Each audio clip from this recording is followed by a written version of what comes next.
day on the net. The blogosphere comments on the rumour of oil rain in Louisiana. Web users can learn how to become good citizen journalists. And a web documentary looks at the people who went missing during the dictatorship in Argentina.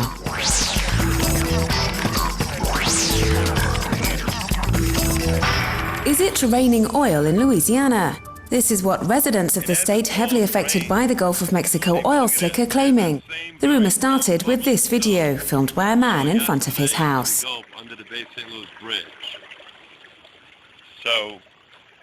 The images were all over the web in no time and have sparked an avalanche of reactions.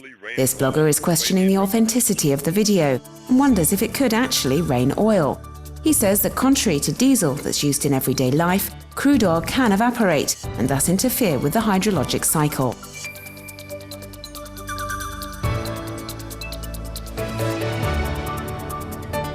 But according to another resident of Louisiana, this rain is just an urban legend. And to prove it, she's posted this video online showing rainwater falling from her gutter.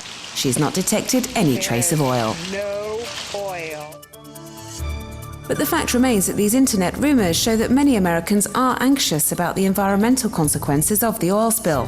Even more so as over 1 month after the explosion of the oil rig, BP is still unable to control the leak.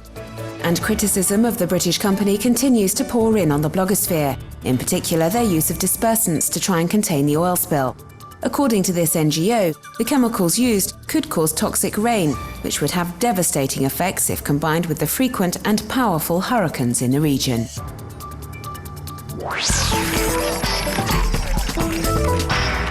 With the development of new technologies, social networks and video sharing platforms, citizen journalists now have many online resources available to them to publish their stories.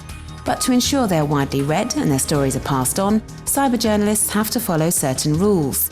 A great deal of advice is now available on the web so that they can get their message heard by as many people as possible. The site The Witness blog looks at subjects concerning human rights violations. There are many educational videos available explaining how web users can best present their ideas and how to evaluate the risks of approaching one subject or another. Another video available on the site looks at protecting witnesses that appear on film. Several methods and techniques are suggested to citizen journalists so that people can have their say without taking ill-considered risks. The site Project Report, created from a YouTube and Pulitzer Center collaboration, looks at the stages of the making of a film for a citizen journalist. How to prepare the interviews, the choice of lighting, how to get your subject discussed by the media. Everything is clearly explained so that the final video is perfect.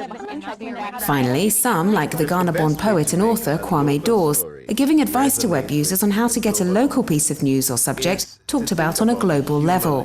He says that it's important to talk about human experiences that everyone can share in one way or another. A girl struggled. YouTube has launched a video editing application called YouTube Video Editor. Web users can use this function to import sequences, edit them, and then publish them on the net using their web browser. The service does not provide all the tools that professional video editing software has on offer, but it should be enough to satisfy amateur filmmakers. You should end up. A web documentary entitled Hijos, Mémoires de la Dictature Argentine, meaning Memories of the Dictatorship in Argentina, made by the site blogtrotters.fr, a French collaborative video blog, at this dark period in the country's history, and in particular the children that disappeared during the dictatorship. The documentary tries to retrace their roots right back to their parents, who also disappeared. There are many videos and other resources available for web users to gain a better understanding of what Argentinians went through during this time. Luis Otavio, a 2-year-old Brazilian toddler, has become an internet sensation. This video, posted online on the 13th of June, where we see him jig about to the sounds of a samba, has been watched over 3 million times on various video sharing platforms. This baby has a lot of rhythm and a lot of talent.